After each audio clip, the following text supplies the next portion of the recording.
Good morning. It is about real close to 5:15 Tuesday morning. I've got a lot to do. I knew I had a busy week, and on top of that, I'm a caregiver, and I am not gonna lie, I'm already exhausted. I'm literally exhausted. I may not look exhausted, but I'm telling you, exhaustion is here. I don't get a break. I remember when I was a young man, late teens. I don't think I was in my 20s yet. Late teens. I had a great aunt. We were close to my great aunt. In fact, I was closer to my great aunt than I was to my aunts. How's that? She lived close by, and we just all kind of gravitated together. Her and my grandmother were very close, and we were in a small but close knit thing. We didn't live on top of each other, um, but we took vacations together.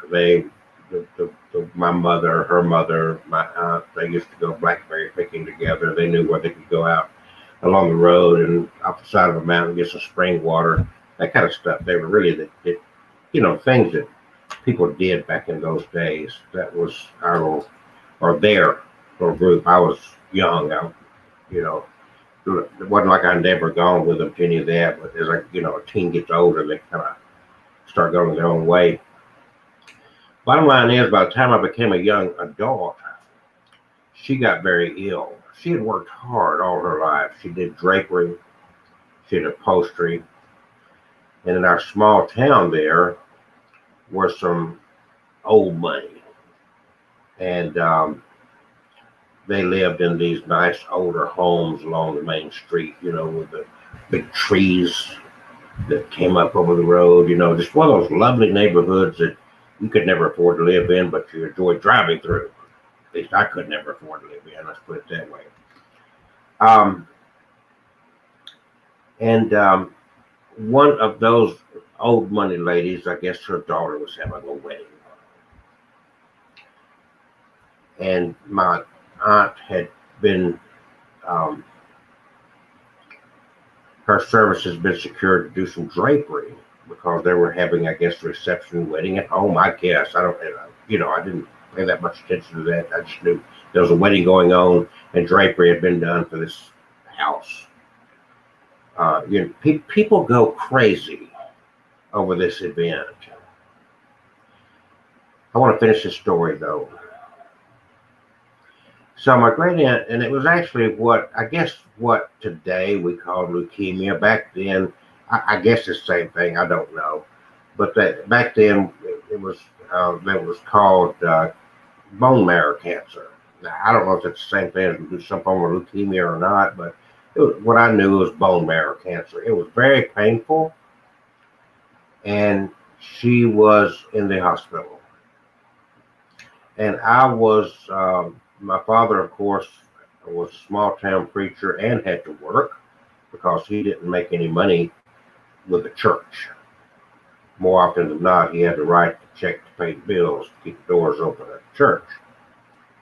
There just was not enough money in the coffers to cover, and he wasn't one that would spend 30 minutes of a service begging for money. He was genuine. He had a heartfelt desire to help people. So there's my great aunt laying in the hospital. She lived up a hill here, had a lot of land, and had a goat and maybe some chickens. And so as she lay in the hospital, it became my position to care for her goat, to take care of her property, make sure everything, there was no one else. She had kids, but the kids didn't want anything to do with her. Bottom line, the kids pretty much went their own way and did not tend to her needs at all. So during the daytime, especially, I'd be caring for her animals and her property, keep my eye on it, and so forth. Um, So one day, while Aunt Nova was her name,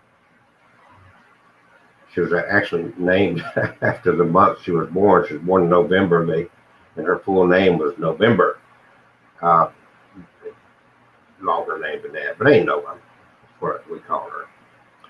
She was lying in the hospital, and here this southern kind of aristocratic old money lady comes up in her car and knocking on the door because I was in my great aunt's house, and oh, I'm so and so, and she's done this drapery, and we got a wedding coming up, blah blah blah. And I said, ma'am, I know nothing about it. I wouldn't begin to be able to tell you anything. I said, she's in the hospital, blah blah blah. In my naivety, I let the woman in the house.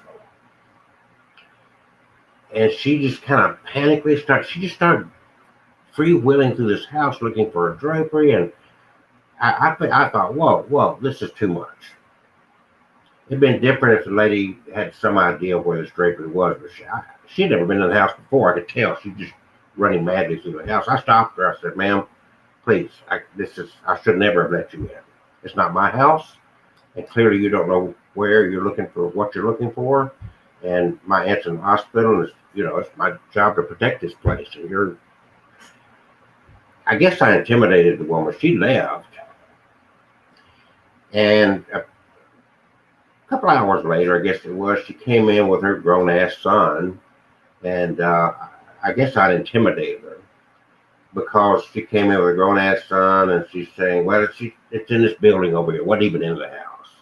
And she was very nervous, but she claims that she had gone to the hospital and asked, it's like,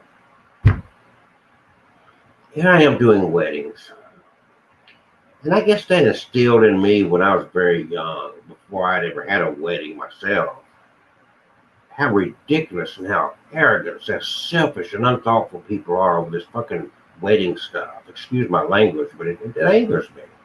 And I've dealt with this more than once in my life as a later in life wedding officiant. But that struck a chord. It's like, this woman's in the hospital, and you're so consumed about this stupid wedding that you're going to bother her as she lays in the hospital.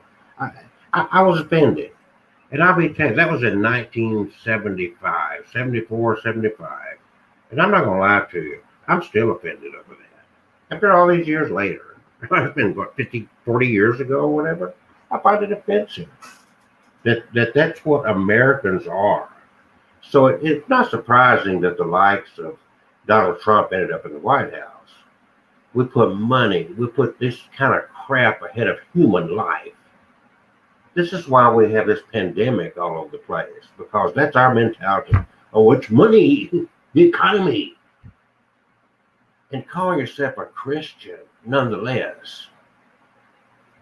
I have a heart. I'm asked to go do something. I don't want to rape people. I don't want to gouge people, but I've got to cover myself.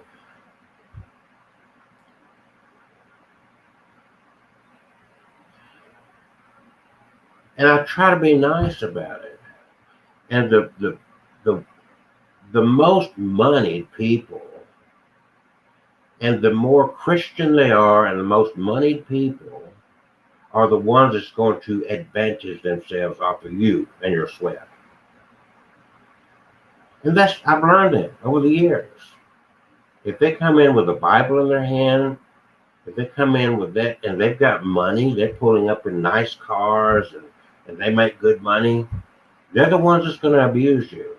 They're the ones that's going to really abuse you. Most recent case, someone wanted me to drive 2.5 hours to take care of them, short notice. I told them my driving time. I said, do you have a photographer? Would you like a video? Blah, blah, blah. I said, I want to make it worth your time if you hire me to do, and I didn't push. It took them to the last minute to decide if they wanted to add on these. If you use me as the officiant, it's going to cost this much because I got to drive. If you want me to take pictures and do a video, I can make it more affordable because I'm going to be there. So at the last minute, they added on these other things. At the last minute, I got it together. I went. I put together a video. And I'm dealing, I think, with the mother. I don't even know. Sometimes I'd be dealing with the bride, sometimes the mother. Bottom line is after I got them the video, here's your video of the entire ceremony and blah, blah, blah.